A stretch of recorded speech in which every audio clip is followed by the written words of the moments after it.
আমার দল রশিদ সরকার, আপনি এত ভালো চিনেন আমার চাইতে। আগের দিন আমরা 10-15 জন পীর ভাই বাড়ির পরে একটা মঞ্চ আছে, এই মঞ্চে বসা অনেকেই চিনেন। তো শিখাইলো যে বাবা তোমরা তো বাসে চলাফেরা করো, গাড়ি ঘোড়ায় চলাফেরা করে না বাজান মানুষ। তো যদি দেখো যে বয়স্ক লোক গাড়ির রেলিং ধরে দাঁড়ায় রয়েছে, তুমি সিটে বসা, নিজে উইটে ওই বয়স্ক লোকটারে বসবে দিও। আরে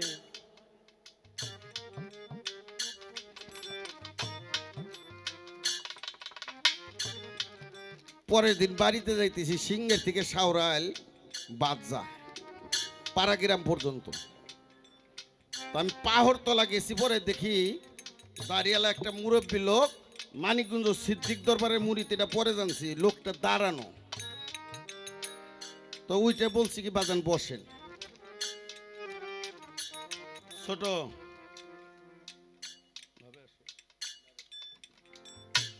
বাজান বসেন। লোকটা বইছে, আমার শার্টটা ধরে তখন শার্ট গায়ে দেওয়া টান দিছে, বাবা এইদিকে আসো, তোমার নাম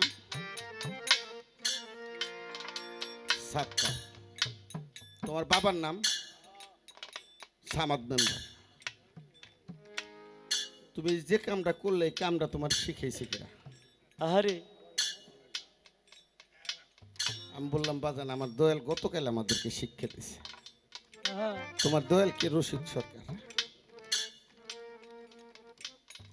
উনি আমার পিঠ ঠাপটে আদর করলো। বেচারা চান্দুর যাবে, আমি সামনগর স্ট্যান্ডে নামলাম। হ্যাঁ তারপরের দিন গানে যাব,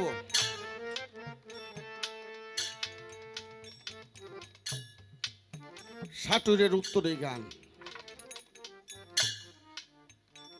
সিংহের স্ট্যান্ডে সে একটা চার ধনে বসা।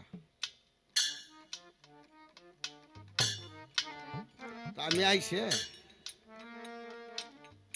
সালাম করছি, আর ওই বয়স্ক লোকটা বলতেছে এতই ছেলেরাই, এই ছেলেটাই ওর বাপে নাকি মেম্বার। তো জোর জোর করে আমার দল রশিদ সরকার চোখের পানি ছেড়ে দিছে। আসতে বাবা, বাবা গান গামু তো, গান গাম বাবা, দুটো কথা হন না বাবা। আইসে যখন পড়ছে বাজান দুটো কথা গান তো গাম, ওই পাগল।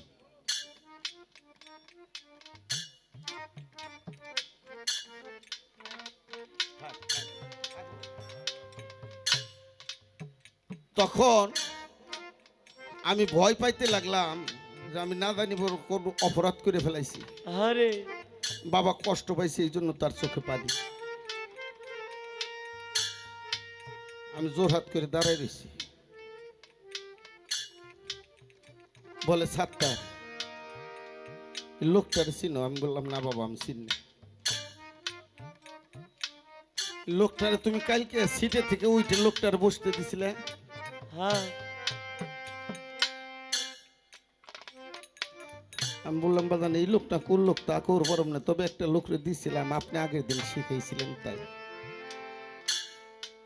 বলে সাত্তার রে, অনেক সময় ভক্তের কার্যকলাপে গুরুর মনটা অনেক বড় হয়ে যায়। আহা,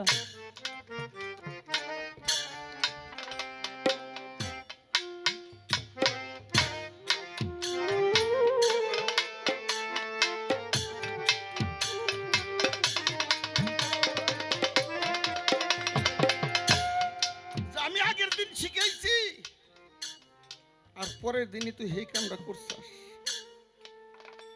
এই লোকটা যে আমার কাছে এসে বলতেছে যে আপনার এটা ভক্তর বাপের নাম মেম্বার, কালা করে ছেড়াটা, ও নিজে উঠে আমার বসবে দিছে। সরকার আমি ওরে জিজ্ঞেসি এটা শিক্ষাটা দিছে কিনা, আপনার নাম কইছে। আপনি ভক্তকে এরকম শিক্ষা দেন?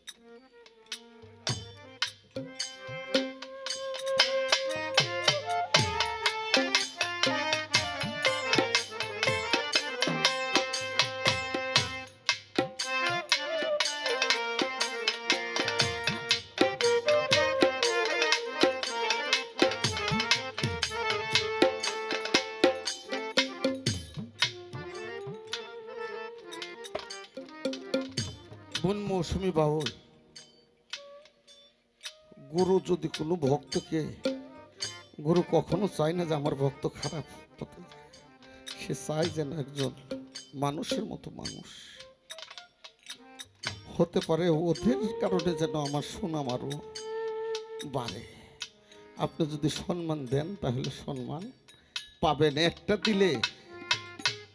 দিলে 10টা পাবেন। আমি সাত্তার গাড়িতে চলাফেরা করি, আমি জীবনেও দেখি নেই, চিনি না, কিন্তু তারা উঠে বসে যে ভাই আপনি বসেন। তখন ওই কথা মনে পড়ে যায় যে আমি বসবে দিছিলাম, দেখে আজকে আমার বসবে।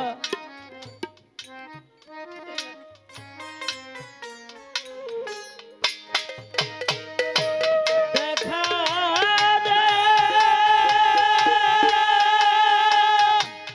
এও না কথা কোন বেলা ভাগি ইনি সরে রে আরে কোথায় রইলা রে গায় সামন এ দারে আরে কোথায় রইলা রে দয়াল আমার দারে বাবা, এই ঘের দিয়ে আমার আকবর বাজান ঢুকে, আমার রহিম ভাই ঢুকে, আমার কামরুল ভাই ঢুকে, ও আহা কালু সাবুল আশা পাশে শোয়া। আরে কিন্তু একদিন পর্যন্ত জিজ্ঞেস করে না একবার কেমন আছো, আলী হোসেন কেমন আছে। ও কিন্তু কোনোদিন এমন দেশে চলে যায় আমার রহিমবার পিতা, এমন দেশে চলে গেছে কোনোদিনে আর এই জগতে আর ফিরে আসবে না, কোটি টাকা দিল। তাই সাধক বলছে তুমি দেখা দে এও না কথা কোন বাজানো ভাগি ইনি সরে রে কালো সারে দেখা দে এও না কথা কোন বাজানো ভাগি ইনি সরে রে আরে কোথায় রইলা রে দয়াল বাবা দানে আরে কোথায় রইলা রে দয়াল আমার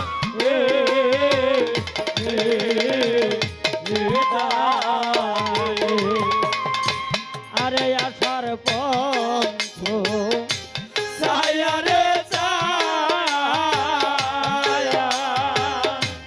ওরে আমার আয়ো বেলা যায় আই ডুবি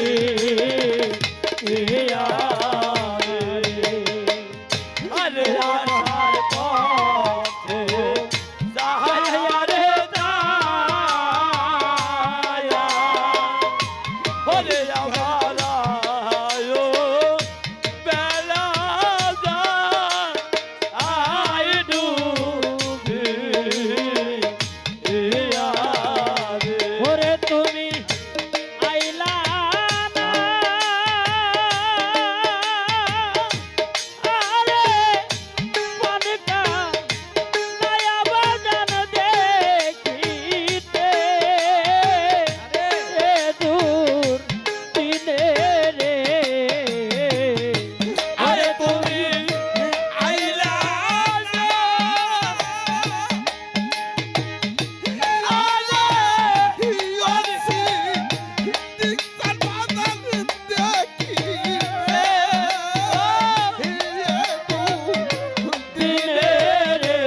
আরে কি করিব কোথায় রে যাব পানের দয়াল কোথায় যায়া তো ও মায় পাবো রে আরে কি করিব কোথায় রে যাব আরে বাবা কোথায় যাই আর কেশ তোর সঙ্গে পাবো রে ওরে তোমার আবুলে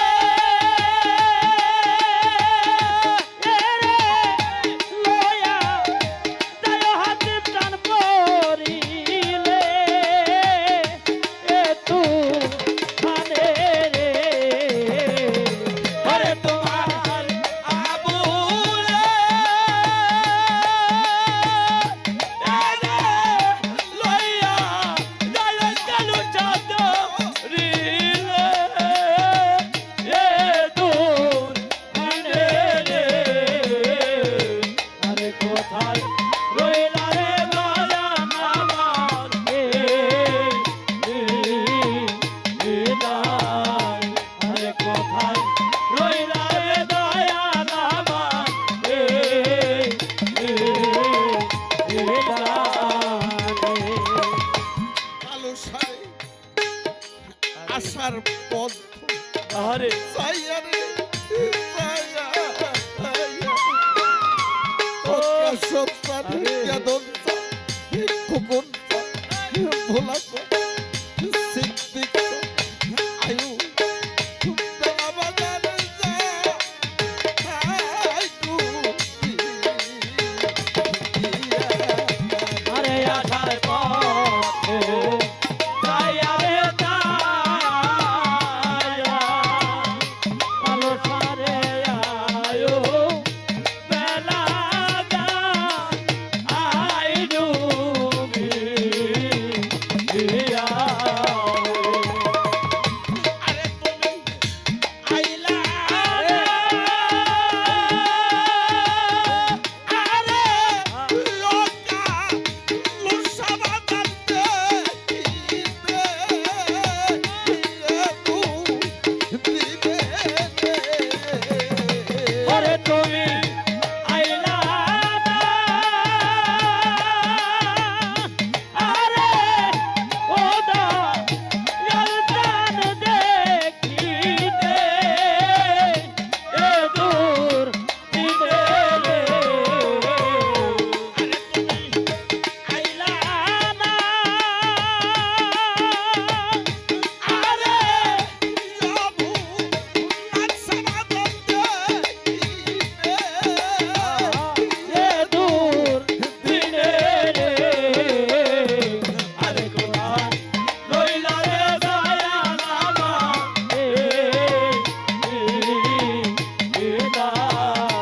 আরে কোথায় রইলা রে সিদ্দিক জানব রে